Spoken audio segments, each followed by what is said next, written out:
ce temps, on peut l'utiliser de la meilleure des manières, c'est-à-dire effectivement en pensant au présent, à l'après, et en gros, qu'est-ce qui change dans ce monde avec ce qu'on est en train de vivre maintenant. Et donc j'ai envie Ouais. de recueillir ton avis, toi Renaud, de ton point de vue, à quoi on doit réfléchir maintenant pour que ce soit profitable plus tard.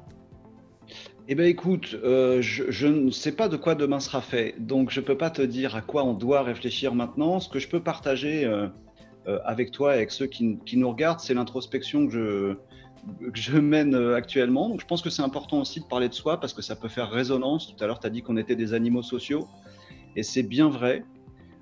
Et en ce moment, on est dans une période de bouleversement réel, pas total non plus, mais de vrais bouleversements. Et tu sais, dans tous les bouleversements, bah, ça secoue, ça s'agite, et après, on se demande ce qui va en rester.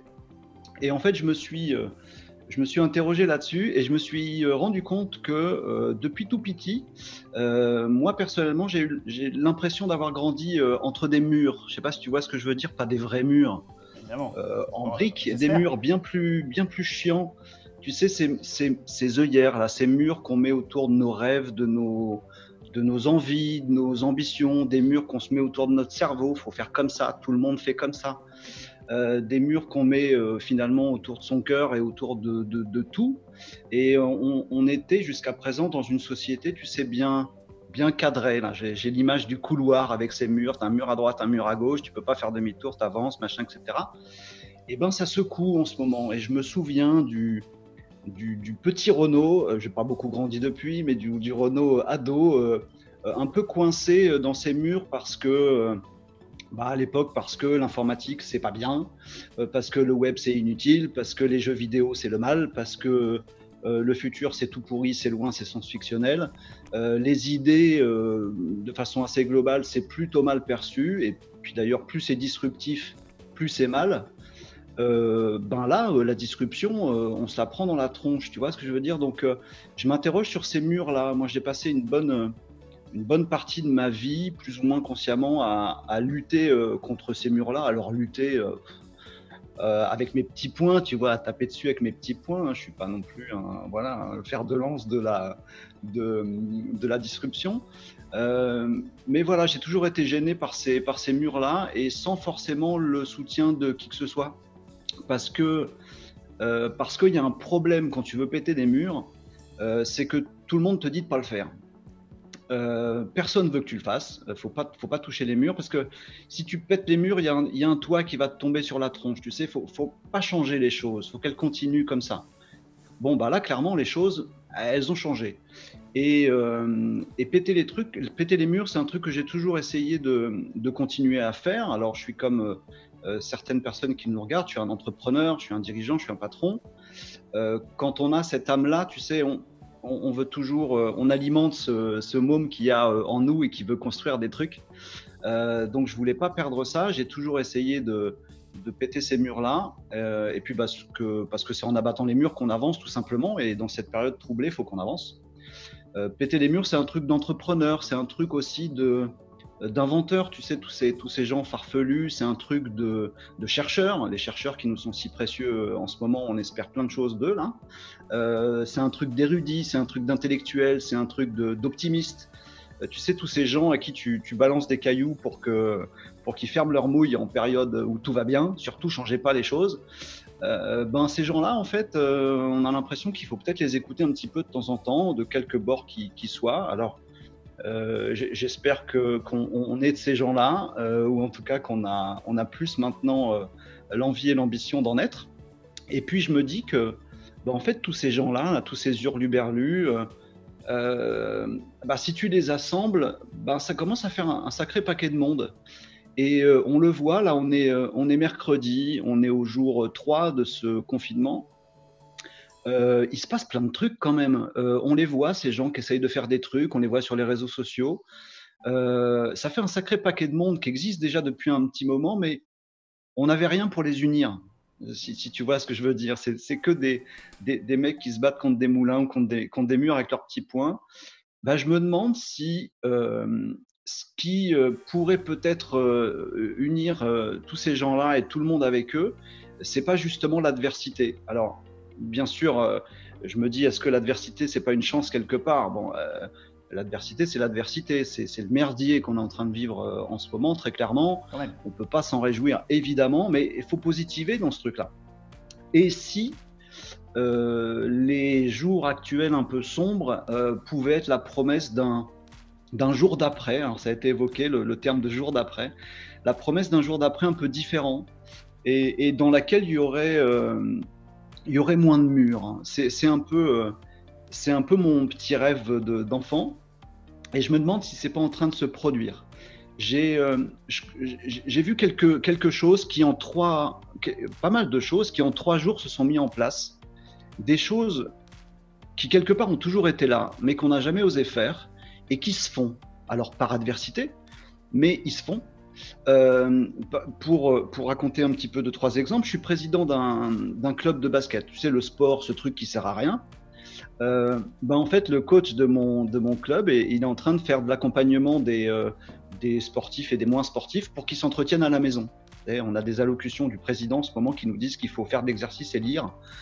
Et on juge ça con. Je suis pas sûr que ce soit si con. Et mon coach de club de basket, là, ça a toujours été possible pour lui de faire des programmes d'entraînement, d'entretien des gens. Là, en ce moment, il a toujours eu ça en tête, il le fait, et ça marche, et c'est super, et tout le monde kiffe. Je suis aussi dans une école de musique. Je chante plus ou moins comme une casserole, mais j'aime bien. Tu sais, l'art, globalement, ce truc qui sert à rien, jamais. Les profs de l'école de musique sont en train de mettre en place des séances vidéo. Encore une fois, par adversité, mais ils le font. Ils mettent en place des séances vidéo pour découvrir des instruments nouveaux. Des trucs que tu connais pas, tu sais pas jouer, on va découvrir ensemble en petites séances vidéo interactives. Ça a toujours été possible de faire ça, en fait. Ça a toujours été possible. On aurait déjà pu le faire. Mais là, prendre du temps pour se découvrir, maintenant, on le fait. Et ça se met en place en 3 jours. Alors, on va dire que les enfants ont une agilité incroyable. Mes enfants, ils font leurs devoirs à la maison. Donc là aussi, tu vois ce que c'est, les devoirs à la maison, ça me fait un frisson, rien que de dire le mot. Les devoirs à la maison, ce truc méga chiant. En fait, les enfants, dès lundi, se sont organisés tout seuls sur leur Discord, là, pour faire leurs devoirs ensemble et à distance. Ils sont ensemble, ils se retrouvent avec des copains, ils utilisent vraiment le monde digital qui leur servira demain dans leur vie professionnelle, ce qu'ils font pas tant que ça à l'école. Ils le font de façon sociale. Ça a toujours été possible de faire les devoirs du soir ensemble, s'entraider, et puis de se rendre compte qu'en apprenant à d'autres, tu apprends encore mieux toi-même. Et Discord existe depuis un moment, les mômes l'utilisent. Ils ne l'ont jamais fait de faire leurs devoirs ensemble sur Discord. Maintenant, ils le font, et c'est génial. Un autre exemple, c'est YouTube. YouTube, les vidéos, les YouTubers, c'est ce mal absolu, ennemi des profs et de l'éducation. Maintenant, je constate que les profs de mes gamins, ils demandent d'aller regarder Dr Nozman, Nota Bene, et d'en parler après. Ça a toujours été possible de profiter du meilleur des deux mondes. Tu sais, le ludique, l'éducation, le savoir, et mettre tout ça ensemble, ça a toujours été possible. Maintenant, ils se sont réconciliés. Là, je ne sais pas ce qui s'est passé. Ça y est, ils bossent ensemble. Il y a les médecins en ligne, les services digitaux. C'est plutôt ma partie, mais je ne veux pas embêter le monde avec ça. Mais tous ces trucs, tu sais, comme comment s'appelle cette plateforme Queer,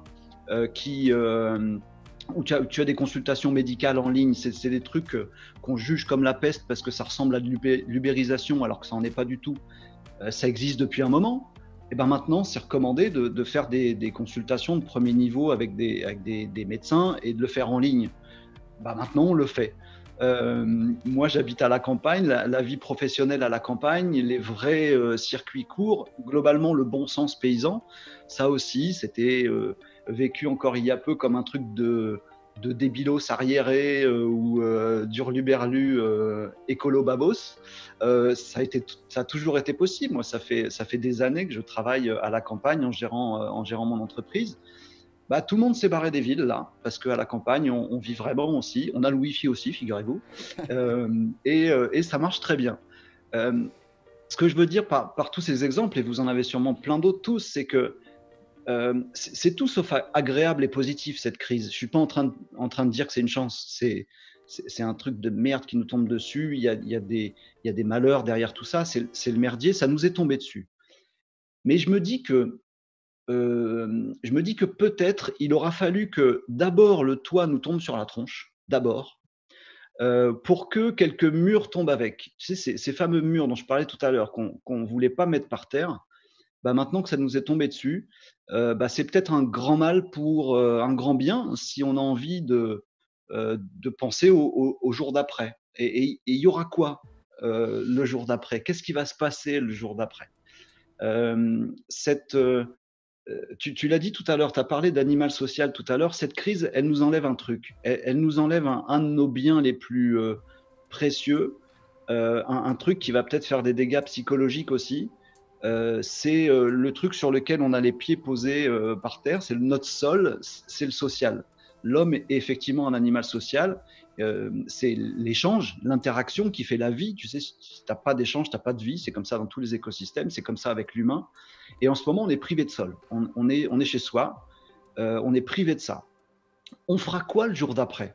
On va le retrouver, ce sol. Ça va durer le temps que ça va durer. On va mettre en place des choses comme tu fais toi pour garder le contact et le social. Il va y avoir un jour d'après. On va retrouver notre sol. Eh ben, mon petit Benjamin, je pense que le truc le plus con que l'humanité pourrait faire, ce serait tout de suite après avoir récupéré son sol de reconstruire des murs. Ce serait tellement bête, ce serait tellement dommage. On va retrouver un sol, et ben je ressens dans mes entrailles, là, dans mes tripes, que le môme, l'ado, le papa, l'entrepreneur que je suis, se dit que le jour d'après, si on pouvait, et avec grand bonheur, retrouver notre sol social, et aussi laisser ces putains de murs par terre, parce qu'il y en a qui sont tombés, bah on pourrait bien trouver une part de ce qu'on cherchait. Je ne sais pas où ça nous mène, mais j'ai envie de le voir comme ça. Il y a des trucs qui se passent à une vitesse dingue. Laissons ces murs par terre et reconstruisons un truc après dessus. Tout seul, dans nos coins, on est fragile. Et puis la crise actuelle nous le dit bien, hein, qu'on est super fragile. Il faut penser notamment à tous nos proches et nos moins proches qui sont dans cette fragilité. On est fragile, mais on est nombreux.